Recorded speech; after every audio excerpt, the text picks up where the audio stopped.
O que é a estrongiloidíase e como é a contaminação? A estrongiloidíase é uma doença parasitária causada pelo Strongyloides stercoralis, um patógeno capaz de se reproduzir no intestino humano.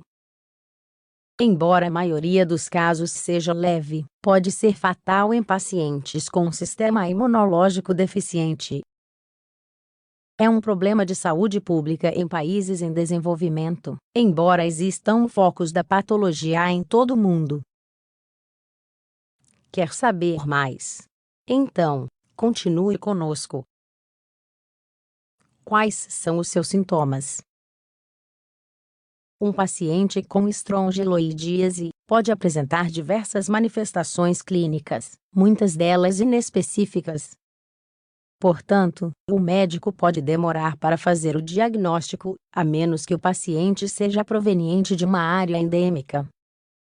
Alguns dos sintomas mais comuns são dor abdominal difusa, sangramento através das fezes, diarreia e vômitos ocasionais. Fora do sistema digestivo, pode ocorrer mal-estar geral, erupções cutâneas e perda de peso inexplicável.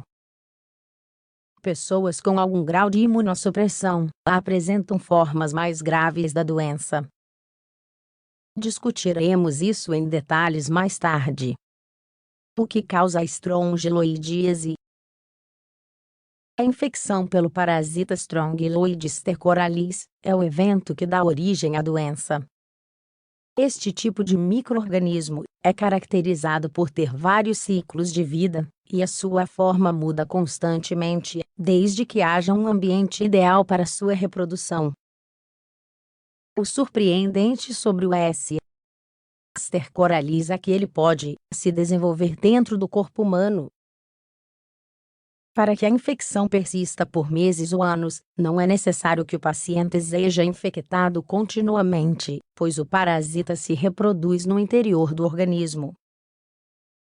Isso explica o fato de muitos casos de estrongiloidíase serem importados de outros países, como confirma uma pesquisa.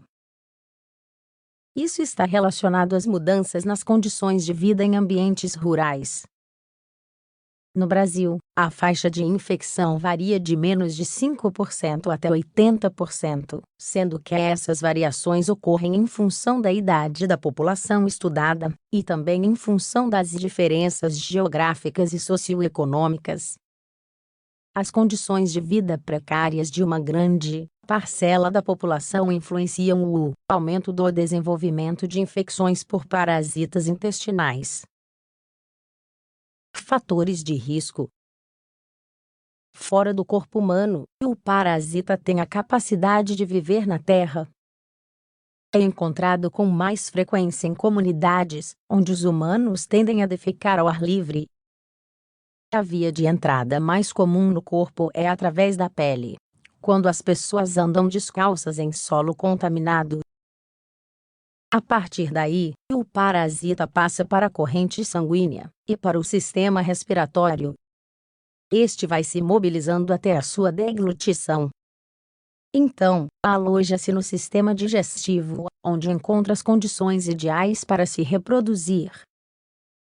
Portanto, os fatores de risco mais importantes para sua aquisição são os seguintes: morar em ambientes rurais, mais condições socioeconômicas, ter algum tipo de imunossupressão, diagnóstico de estrongiloidíase. Os médicos utilizam vários métodos para fazer o diagnóstico. Entre eles, estão os seguintes: hemograma completo. Pode revelar um aumento de eosinófilos no sangue. É um tipo de célula relacionada à resposta a infecções por parasitas.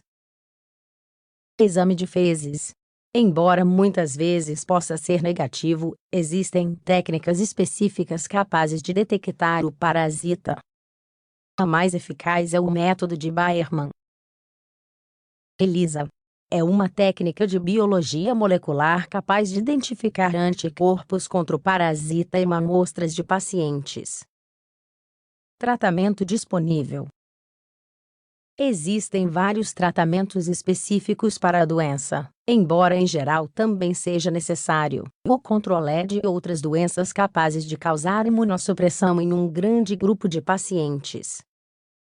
Os medicamentos mais prescritos são os seguintes: ivermectina, tiabendazol, albendazol. Possíveis complicações da estrongiloidíase. Quando o sistema imunológico de um paciente é afetado, a reprodução do parasita é consideravelmente acelerada. Isso resulta em um fenômeno denominado síndrome de hiperinfecção, no qual esses organismos penetram nas paredes do intestino. Com essa modalidade, chegam a órgãos como cérebro, fígado e sistema urinário. Qualquer uma dessas formas geralmente está associada a diarreia e dor intensa, febre e fraqueza crônica. As manifestações clínicas tendem a surgir após um episódio de imunossupressão, como o uso de corticosteroides. Expectativa e prevenção. Poucos pacientes desenvolvem quadros clínicos graves desta doença. Inclusive, muitos podem persistir sem sintomas por anos, devido à capacidade do parasita de se alojar e se reproduzir no intestino dos humanos. Apesar disso, devido aos potenciais efeitos negativos à saúde que os casos mais graves podem causar, em algumas áreas a detecção precoce da estrongiloidíase é recomendada antes de iniciar alguns tratamentos com esteroides. Outras medidas básicas de prevenção incluem o uso de calçados especiais para trabalhadores da zona rural, higiene pessoal adequada e educação das crianças sobre os riscos de colocar terra ou areia na boca durante as atividades ao ar livre. Estrongiloidíase, um exemplo de parasitose que pode ser fatal. Apesar da maioria dos casos ser registrada em países em desenvolvimento, ainda existem áreas endêmicas em países desenvolvidos. A promoção adequada dos hábitos de higiene costuma ser suficiente para prevenir a estrongiloidíase, embora seja sempre aconselhável consultar um médico de confiança ao apresentar os primeiros sintomas.